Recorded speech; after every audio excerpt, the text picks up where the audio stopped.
अस्सलाम वालेकुम guys, welcome to my new blog. और आजकल की डेली रूटीन में बता रही हूँ कि अब मेरी रूटीन बहुत बदल गई है कि बहुत ज़्यादा ज़िंदगी बोरिंग सी हो गई है और अच्छा नहीं रहा है। तो सबसे पहले मैं सुबह क्या करती हूँ, झाड़ू देती हूँ। चलिए फिर मैं चाय बनाऊँगी।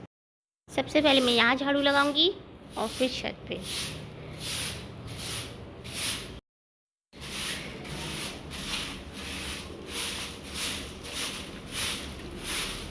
ना मेरी छत पे बहुत ज़्यादा पानी भर जाता है बरसात का, तो यहाँ पे मैं नहीं सफाई करूँगी।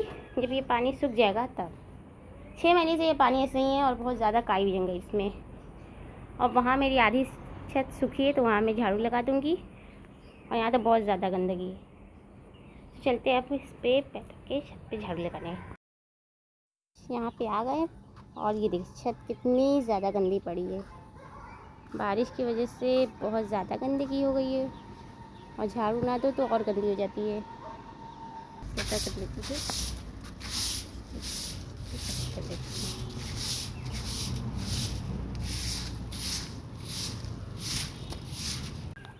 मुझे ना हमेशा छत साफ़ करनी रहती है क्योंकि यहाँ पे ये बंद हो जाती है और फिर इसकी वजह से और पानी यहाँ भर जाता है, इसलिए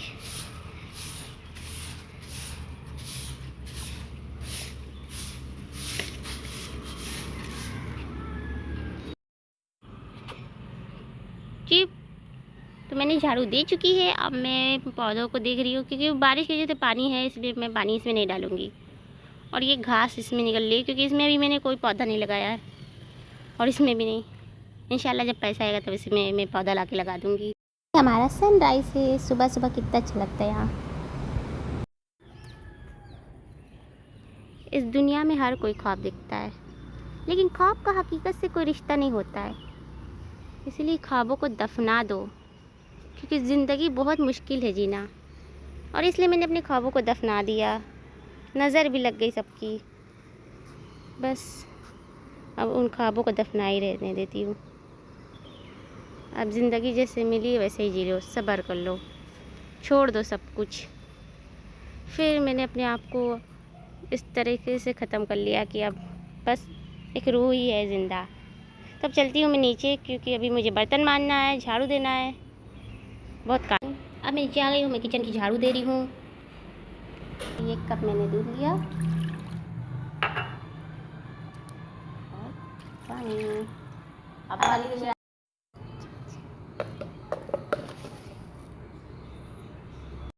चाय हम लो फ्लेम पे रख दे रही है, फिर मैं बर्तन मांजने जा रही हूँ। तब तक हमारी चाय होती रहेगी। चलिए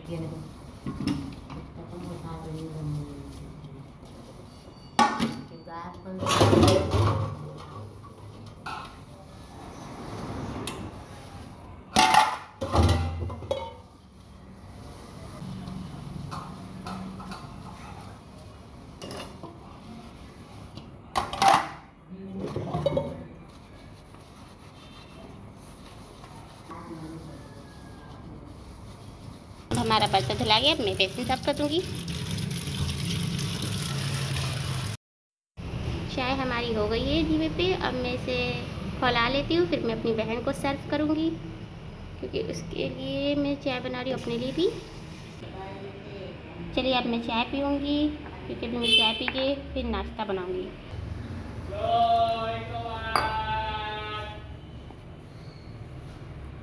अब हम आटा गूँध लेंगे जल्दी से। मैंने आटा गूँध लिया है, अब मैं चलती हूँ चटनी बनाने। ये बहुत गंदी हो गई थी इसलिए मैं सिल के धुली। मैंने मिक्स करके मैं इसे पीस ले रही हूँ। तो अब मैं इसे पीसूँगी।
मैं चटनी को उठा ले रही हूँ, क्योंकि ज़्यादा ना मैं सिल पे पीसती हूँ मसाला, क्योंकि सिल से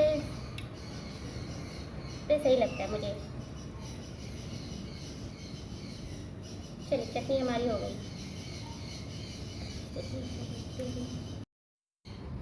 सिल को मैंने धुल दी है और इसे सूख जाएगी तो फिर मैं ढक दूँगी इसको। फिर मेरी चटनी तो हो गई, पिसा गई। अब इसमें नमक डालूँगी मैं। नमक डालना मैं भूल गई थी, तो अभी मैं चम्मच से नमक डालूँगी, आधा चम्मच, फिर मैं इसे रख दूँगी। फिर मैं रोटी बनाऊँगी अब।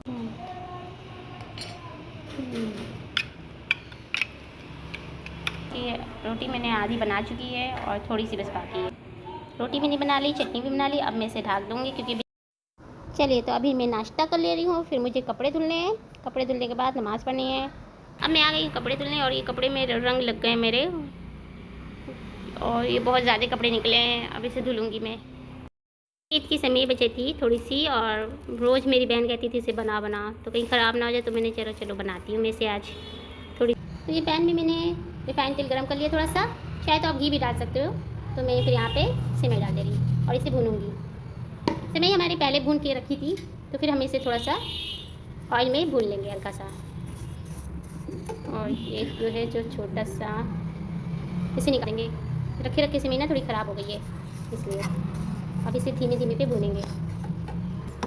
इसे चलाते रहेंगे सेवई हमारी।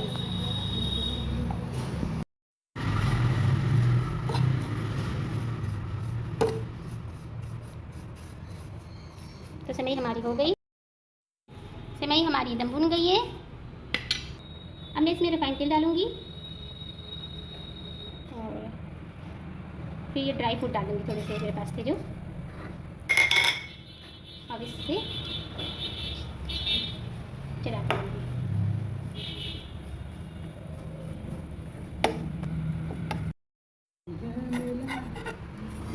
अब इस ड्राई फ्रूट को हम भूनेंगे अच्छे से।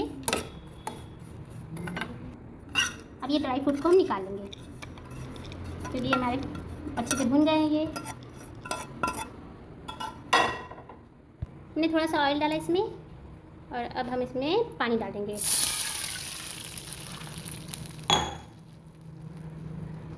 और इसमें हम चीनी भी ऐड कर देंगे। थोड़ी सी मैं चीनी डाली हूँ, और ये जब तक खोलता रहेगा फिर हम इसे चलाते रहेंगे।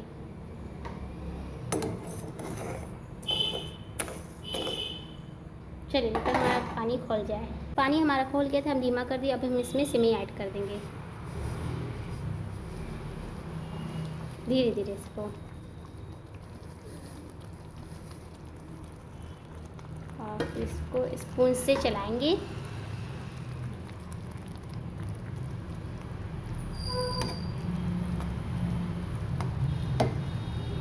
फूड डालेंगे इसमें,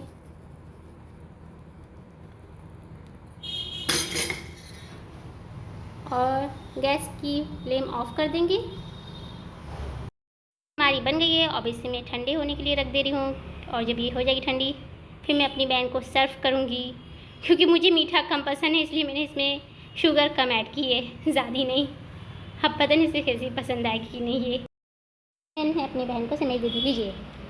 बचपन की मुझे बात एक याद आ गई, जब मेरे बाबा ने मुझसे कहा था कि कभी किसी के घर मत जाओ, क्योंकि कल को आप वही सुनाएंगे, आपको वही बदनाम करेंगे। तो इतना साल बीत गया, और मुझे बात याद आई, जब मैं छोटी थी तो अपनी फ्रेंड के घर चली गई थी, तो पापा ने मुझे डांटा, क्यों गई उसके घर। तो मैंने कहा ठीक है नहीं जाऊँगी, क्योंकि बहुत डांटे हैं कि कभी किसी के घर मत जाओ। सही बात है। और फिर क्या हुआ, धीरे धीरे आज इतना साल बीत गया, फिर मेरी दोस्त बनी बेस्ट फ्रेंड। फिर मैं उसके घर नहीं जाती थी ना, मैं इसका बुरा सोचती थी। तो मेरा घर छोटा उसका बड़ा था, तो वो मुझे बुलाती थी कॉल करके कि हाँ आजा रील्स बना लो, तो मैं चली जाती थी उसके घर। तो मैं अपनी रील्स बनाती थी, तो और वो बैठ के बात करती थी फ़ोन में। तो फिर मैंने, उसने कहा मेरी फ़ोटो खींच दो, तो मैंने खींच दी। तो मेरे मोबाइल में वो 1 साल की पहले की फ़ोटो पड़ी थी, तो मैंने इतना तवज्जो नहीं दिया मोबाइल पर अपने, और फिर मैं अपनी रील्स बनाती गई, और कितना साल बीत गया, 1 साल हो गया। फिर क्या हुआ, फिर एक दिन ऐसा वक्त आया जब उसकी बहन ने मुझे कहा कि ये मेरे घर आती है और मेरी बहन को ख़राब की है और लड़कों से मिलवाती है। बताइए मैं ऐसा क्यों करूँ, मैं किसी का बुरा नहीं चाहती हूँ, बल्कि वो पहले से थी। और आजकल के बच्चे क्यों नहीं, आजकल की लड़कियाँ हो चाहे लड़के हों, इंसान की जब 15 साल की उम्र हो जाती है तो वो अपनी ज़िंदगी का फ़ैसला खुद लेने लगते हैं, वो हर चीज़ करते हैं, इसमें हम कुछ नहीं बोल सकते। क्योंकि आजकल की ज़माना यही सब हो गया। आज का दौर इतना तेज़ हो गया है कि कोई लड़की हो लड़के बहुत तेज़ हैं। खासकर इंग्लिश मीडियम के बच्चे बहुत ज़्यादा अपने आप को समझते हैं, वो बहुत BF गर्लफ्रेंड सब बनाते बहुत ज़्यादा। तो ये सब मैं इतना जानती थी और उसने मुझे बताया अभी, तो मैं चुप रहती थी, मेरी रील्स बनाने जाती थी। फिर मैंने सब्र किया कि जाने दो, अल्लाह पाक पे छोड़ दो। तो फिर वो जो फ़ोटो थी जो उसके साथ वो मेरी कही थी खींच, तब मैंने खींच दी थी और बाकी कुछ मेरा उसका मतलब नहीं था। मैं रील्स बनाने जाती थी बस, और कुछ नहीं। और एक दिन तो जब मैं गई थी उसके घर, उसने बुलाया था फ़ोन करके खाना बना दो, तब बनाई थी मैं खाना और उसने मुझे तैयार किया था अपने हाथों से। तो मेरी दोस्त थी, बहुत अच्छा लग रहा था। पर यही सब अच्छी चीज़ें हमें एक दिन इतना रुला देती हैं कि वक्त भी नहीं पता चलता कि अभी जैसे लगा कल ही की बात है। ये कितनी जल्दी दौर कट रहा है सच में। मुझे कभी किसी के घर नहीं जाना है। जब चाहे आपको जितना भी कोई बुला ले मत जाओ। क्या होता है, सुनने के लिए आता है कि ये मेरे घर आती है और मेरी बहन को ख़राब कर दी, लड़कों से बात करवाती थी मोबाइल लेके। बताइए, मैंने कभी नहीं सोचा। और जितना मैं रोई हूँ अल्लाह पाक देख रहे हैं, सब अल्लाह के हाथ में है, जाने दो। इसलिए सब्र कर रही हूँ। और मैं क्या करूँ, सब्र करो, एक दिन इंसान की किस्मत अच्छी होगी। और उसने उस दिन मुझसे कहा था कि मैं परी हूँ। मैंने कहा हाँ तुम परी हो, बहुत अच्छी हो। पर मेरा कभी उसका मकसद नहीं था। हमारी इतनी चीज़ बातें हुई, क्या क्या हमने वादे भी साथ किए थे और हमारी बातें बहुत ज़्यादा हुई थी। हर वक्त हम लोग बात करते थे साथ में वहाँ बैठकर। सब कुछ यादगार की तरह रह जाता है सच में। जब दोस्ती ख़त्म होती है तो सब कुछ याद आता है। पता है, दोस्ती का रिश्ता ना बहुत ज़्यादा इम्पोर्टेंट होता है और इसे तोड़ा नहीं जाता। पर कब तक वो तुम चुप रहोगी। आज यही सब सोच के मेरी आंखों पर दिखे डार्क सर्कल आ जाता है। मुझे नींद नहीं आती है और मुझे इतनी टेंशन रहती है हर वक्त कि मेरा नसीब कब अच्छा होगा। मैंने कभी उसका बुरा नहीं चाहा, फिर भी उसकी बहन ने मुझे इतना किया कि मैं उसके घर जाती थी। बताइए आप लोग, मैं क्यों ऐसा करूँगी, मैं उसे क्यों लड़कों में फंसाऊँगी, मैं ऐसा नहीं करती। आजकल ज़माना इतना तेज़ आगे बढ़ गया है और कोई पीछे रहेगा। आजकल लड़कियाँ लव मैरिज कर रही हैं और इसी में खुश हो रही हैं, उनकी ज़िंदगी उनकी लाइफ है बस। तो सब्र करो, और क्या करूँ अब मैं। पता नहीं मेरी किस्मत अच्छी है कि नहीं, लगता है मेरी किस्मत ही अच्छी नहीं थी, तभी तो लोगों ने मेरा सिदाई का फ़ायदा उठाया बस। उसने मुझे बहुत माना है, उससे मैंने हर वक्त वादा हम लोगों ने किया था। बहुत सी बातें ऐसी हैं हमारे बीच में जो रीज़न है छुपाई जाती उसे, क्या करें। पर आप लोग मेरे लिए दुआ करो प्लीज़। मुझे इतनी बड़ी बीमारी, पता नहीं इतना ख्वाब आता है उसका कि मैं क्या करूँ। हर वक्त वो मुझसे आके ख्वाब में पूछती है कि मैंने क्यों उसके साथ ऐसा किया। मैंने कुछ नहीं किया है, वक्त आएगा तो तुम्हें खुद बताऊँगी मैं। और तुमने जो मुझसे वादा किया था वो सब भी तोड़ा है तुमने। और तुम्हारी बहन ने तुम्हारा साथ नहीं दिया। बताइए ये कैसी बहन होता है, बहन का साथ नहीं दे रही, उसे मार रही है, वो रो रही है। पता नहीं हमारी ज़िंदगी ऐसे कैसे ख़राब हो गई हम दोनों की। इसलिए अब मैं समझ गई कि अब मैं किसी के घर नहीं जाऊँगी। अगर आप ऐसी ऐसी सिचुएशन में आप ही को लोग फंसाते हैं कि यही मेरे घर आती है, इसलिए काश मुझे अल्लाह पाक मुझे अपने पापा की पहले याद आ जाती बात उनकी कही हुई, तो मैं कभी इसके घर कदम नहीं रखती, कभी नहीं जाती। और वो मुझे बुलाती थी फ़ोन करके, वो मुझे सामने बहुत रोती भी थी अपनी मोहब्बत के लिए। बताइए, उसकी मोहब्बत उसके लिए विलन बन गई, ऐसा कभी होता है। और उसने मुझसे कहा कि मैं गरीबी में भी जी लूँगी अगर वो साथ दे, मैं अपने घर वालों से भी लड़ लूँगी। तो मेरे सामने इतनी शेरनी बनी थी, अब चूहा बन गई अपने घर के सामने, घर वालों के सामने। पता नहीं आजकल के ये छोटे छोटे बच्चे ना जो मेरे सामने पैदा हुए हैं, वो सब मुझसे मतलब बोलने लगे, लड़ने लग रहे, और मैं कुछ कह भी नहीं पाती, चुप रहती हूँ। ऐसे ही हो रहा है, किसी से क्या बोलूँ मैं। अब जो जो कर रहा है करेगा, हम लोग को कदम दबा ही दिया जा रहा है बस। लाइफ में यही सब है और कुछ नहीं। तो अभी मुझे और काम करना है, तो मैं जा रही काम करने, फिर नमाज़ पढ़ूँगी, नमाज़ पढ़ के फिर सोचूँगी कुछ खाने का मन करेगा तो कुछ बनाऊँगी, और क्या। चलिए,